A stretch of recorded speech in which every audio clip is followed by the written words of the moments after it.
सुभाष चंद्र बोस भारत देश के महान स्वतंत्रता संग्रामी थे। उन्होंने देश को अंग्रेजों से आजाद कराने के लिए बहुत कठिन प्रयास किए। ओडिशा के बंगाली परिवार में जन्मे सुभाष चंद्र बोस एक संपन्न परिवार से थे, लेकिन उन्हें अपनी देश से बहुत प्यार था और उन्होंने अपनी पूरी जिंदगी देश के नाम कर दी थी। सुभाष चंद्र जी का जन्म कटक ओडिशा के बंगाली परिवार में हुआ था। उनके 7 भाई और 6 बहनें थीं। अपनी माता पिता की वो 9वीं संतान थे। नेताजी अपने भाई शरद चंद्र के बहुत करीब थे।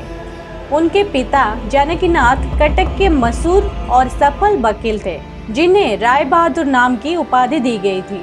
नेताजी को बचपन से ही पढ़ाई में बहुत रुचि थी। वो बहुत मेहनती और अपने टीचर के प्रिय थे, लेकिन नेताजी को खेल कूद में कभी रुचि नहीं रही। नेताजी ने स्कूल की पढ़ाई कटक से ही पूरी की थी। इसके बाद आगे की पढ़ाई के लिए वो कलकत्ता चले गए। वहाँ प्रेसिडेंसी कॉलेज से फिलोसॉफी में बीए किया। इसी कॉलेज में एक अंग्रेज प्रोफेसर के द्वारा भारतीयों को सताए जाने पर नेताजी बहुत विरोध करते थे। उस समय जातिवाद का मुद्दा बहुत उठाया गया था। ये पहली बार था जब नेताजी के मन में अंग्रेजों के लिए खिलाफ जंग शुरू हुई थी। नेताजी सिविल सर्विस करना चाहते थे। अंग्रेजों के शासन के चलते उस समय भारतीयों के लिए सिविल सर्विस में जाना बहुत मुश्किल था। तब उनके पिता ने इंडियन सिविल सर्विस की तैयारी के लिए उन्हें इंग्लैंड भेज दिया। इस परीक्षा में नेताजी चौथे स्थान में आए, जिसमें इंग्लिश में उन्हें सबसे ज्यादा नंबर मिले। नेताजी स्वामी विवेकानंद को अपना गुरु मानते थे। वो उनके द्वारा कही गई बातों का बहुत अनुसरण करते थे। नेताजी के मन में देश के प्रति प्रेम बहुत था। वो उसकी आजादी के लिए चिंतित थे, जिसके चलते 1921 में उन्होंने इंडियन सिविल सर्विस की नौकरी ठुकरा दी और भारत लौट आए। भारत लौटते ही नेताजी स्वतंत्रता की लड़ाई में कूद गए। उन्होंने भारतीय राष्ट्रीय कांग्रेस पार्टी ज्वाइन किया। शुरुआत में नेताजी कलकत्ता में कांग्रेस पार्टी के नेता रहे। चित्तरंजन दास के नेतृत्व में काम करते थे। नेताजी चित्तरंजन दास को अपना राजनीतिक गुरु मानते थे। 1922 में चित्तरंजन दास ने मोतीलाल नेहरू के साथ कांग्रेस को छोड़ अपनी अलग पार्टी स्वराज पार्टी बना ली थी।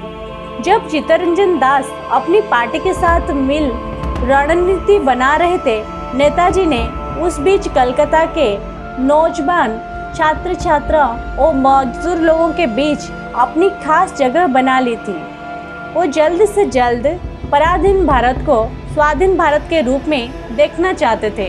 अब लोग सुभाष चंद्र जी को नाम से जानने लगे थे। उनके काम की चर्चा चारों ओर फैल रही थी। नेताजी का एक नौजवान सोच लेकर आए थे, जिससे वो यूथ लीडर के रूप में चर्चित हो रहे थे।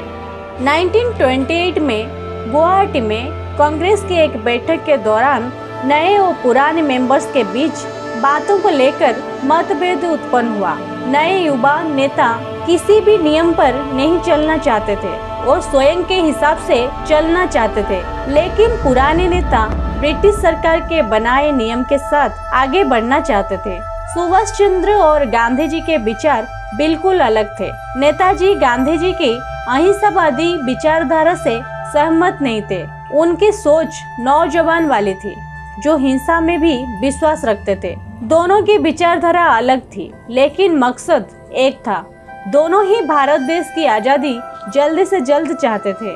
1939 में नेताजी राष्ट्रीय कांग्रेस के अध्यक्ष के पद के लिए खड़े हुए। इनके खिलाफ गांधी जी ने पट्टाभी सीतारामैया को खड़ा किया था, जिसे नेताजी ने हरा दिया था। गांधी जी को यह अपनी हार लगी थी, जिससे वो बहुत दुखी हुए थे। नेताजी से बात जानकर अपनी पद से तुरंत इस्तीफा दे दिया था। विचारों का मेल न होने के वजह से नेताजी लोगों के नजर में गांधी विरोधी होते जा रहे थे, जिसके बाद उन्होंने खुद कांग्रेस छोड़ दी थी। 1939 में द्वितीय विश्व युद्ध चल रहा था। तब नेताजी ने वहां अपना रुख किया। वो पूरी दुनिया से मदद लेना चाहते थे, ताकि अंग्रेजों को ऊपर से दबाव पड़े और वो देश छोड़कर चले जाएं। इस बात का उन्हें बहुत अच्छा असर दिखने को मिला, जिसके बाद ब्रिटिश सरकार ने उन्हें जेल में डाल दिया। जेल में लगभग 2 हफ्ते तक उन्होंने ना खाना खाया ना पानी पिया। उनकी बिगड़ती हालत को देख देश में नौजवान उम्र लोग और उनकी रिहाई की मांग करने लगी।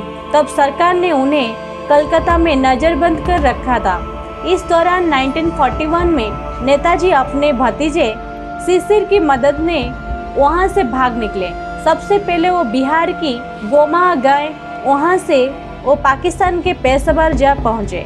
इसके बाद से सोवियत संघ होते हुए जर्मनी पहुंच गए, जहां वो वहां के शासक एडोल्फ हिटलर से मिले।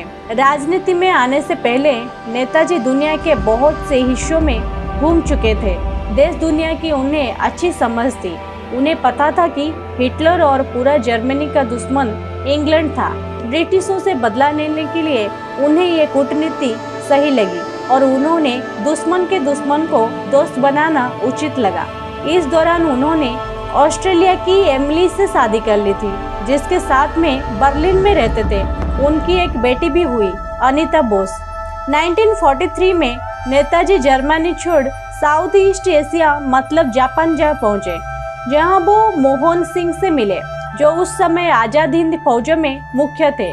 नेताजी मोहन सिंह और रास बिहारी बोस के साथ मिलकर आजाद हिंद फौजों का पुनर्गठन किया। इसके साथ ही नेताजी आजाद हिंद सरकार पार्टी भी बनाई। 1944 में नेताजी ने अपनी आजाद हिंद फौजों को तुम मुझे खून दो मैं तुम्हें आज़ादी दूंगा नारा दिया, जो देश भर में नई क्रांति लेकर आया।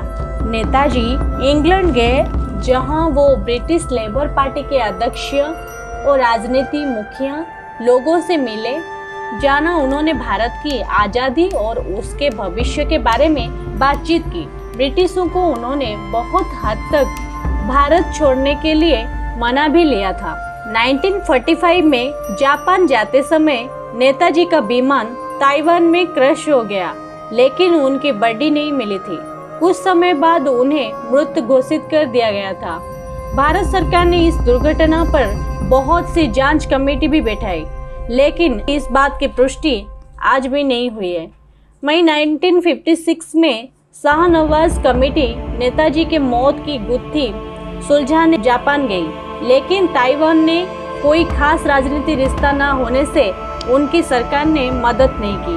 2006 में मुखर्जी कमीशन ने संसद में बोला कि नेताजी को मौत विमान दुर्घटना में नहीं हुई थी और उनकी अस्थियां जो रेकोजी मंदिर में रखी हुई है वो उनकी नहीं है, लेकिन इस बात को भारत सरकार ने खारिज कर दिया। आज भी इस बात पर जांच और विवाद चल रहा है। 23 जनवरी को नेताजी सुभाष चंद्र बोस जी का जन्म हुआ था, इसीलिए इस दिन को प्रतिवर्ष सुभाष चंद्र बोस जयंती के रूप में मनाया जाता है।